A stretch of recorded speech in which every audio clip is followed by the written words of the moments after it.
Bonjour et bienvenue. Aujourd'hui, on va explorer ensemble une façon de voir les choses qui est à la fois puissante et pleine d'espoir. Une nouvelle perspective sur la fertilité inspirée par le travail de Jean-Louis Dossou. C'est une approche qui nous invite à transformer une expérience souvent vécue en silence en un véritable dialogue avec notre propre corps. Voilà une phrase qui résume tout, n'est-ce pas? Ce silence, il est lourd. Il est souvent rempli de questions qui restent sans réponse, d'émotions très fortes et bien sûr d'un immense espoir qui persiste malgré tout. Alors, ce qu'on va tenter de faire aujourd'hui, c'est justement de briser ce silence. L'idée, c'est de changer notre regard, de ne plus voir ça comme un simple problème médical à régler, mais plutôt comme une invitation. Une invitation à dialoguer, à vraiment se mettre à l'écoute de ce que notre corps a à nous dire. Et c'est là, avec cette question, que tout peut basculer. Ça change complètement la perspective. Et si derrière ce diagnostic de blocage, il y avait en fait une histoire bien plus profonde, un message que le corps essaie, à sa manière, de nous transmettre? Allez, on plonge dans le vif du sujet. Le cœur de cette nouvelle approche, c'est de voir l'anatomie du bassin non plus comme un schéma médical froid et complexe, mais comme un paysage. Une véritable carte routière qui va nous servir de guide. Et ce qui est vraiment intéressant ici, c'est que cette image transforme une anatomie qui peut paraître un peu stérile, un peu lointaine, en quelque chose de vivant, de compréhensible. D'un coup, ces termes médicaux prennent un sens complètement nouveau, bien plus concret. On parle de route de la vie. Oui, il faut vraiment sortir de l'idée que les trompes sont de simples tuyaux passifs. Non, pas du tout. Ce sont des acteurs à part entière, intelligents et dynamiques. Elles ont un rôle actif, une sorte d'intelligence propre qui leur permet de bouger, de s'ouvrir, de se fermer. Ok, maintenant qu'on a posé les bases de cette carte, de cette nouvelle vision, on va regarder d'un peu plus près comment ça circule sur ces routes et surtout quelles sont leurs fonctions essentielles. En fait, ce n'est pas juste un passage, c'est un véritable voyage orchestré en 3 étapes clés. D'abord, la capture. La trompe agit comme une main délicate qui vient cueillir l'ovule.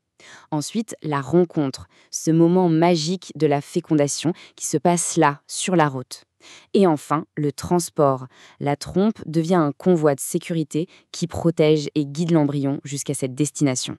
Et pour bien comprendre, il y a cette image que je trouve géniale, celle du pont-levis. Un pont-levis, ça ne s'ouvre pas n'importe quand. Il ne s'ouvre que si le timing est parfait et que toutes les conditions de sécurité sont réunies.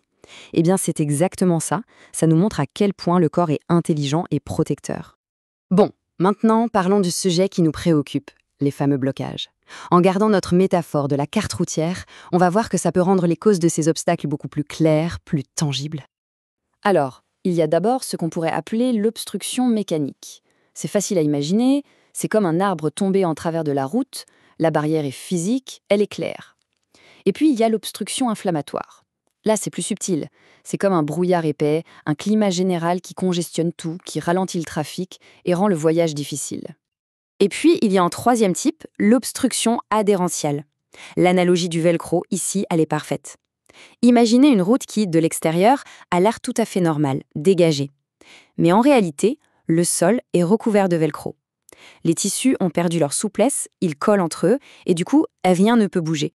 Et c'est là qu'on arrive à une question absolument cruciale.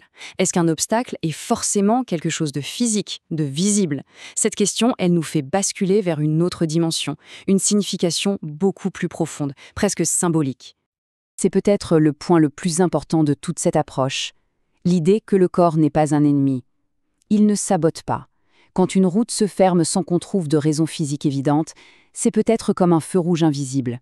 C'est une forme de communication. C'est sa façon de dire quelque chose. On entre ici dans une dimension complètement différente. On réalise qu'il y a un message vraiment puissant derrière tout ça.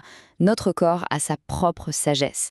Et apprendre à décoder son langage, c'est une étape absolument fondamentale. La notion même de blocage est complètement transformée ici.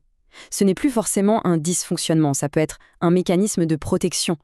Une route peut se fermer parce que le corps estime qu'une grossesse serait trop risquée à ce moment-là, ou par loyauté, parfois inconsciente, à une histoire familiale, ou simplement comme un appel à l'aide, un besoin d'être écouté avant de pouvoir s'ouvrir de nouveau.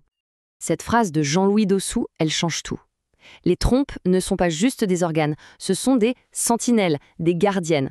Ces mots leur donnent un rôle tellement plus noble, un rôle de protection, un rôle essentiel dans la rencontre et la transformation.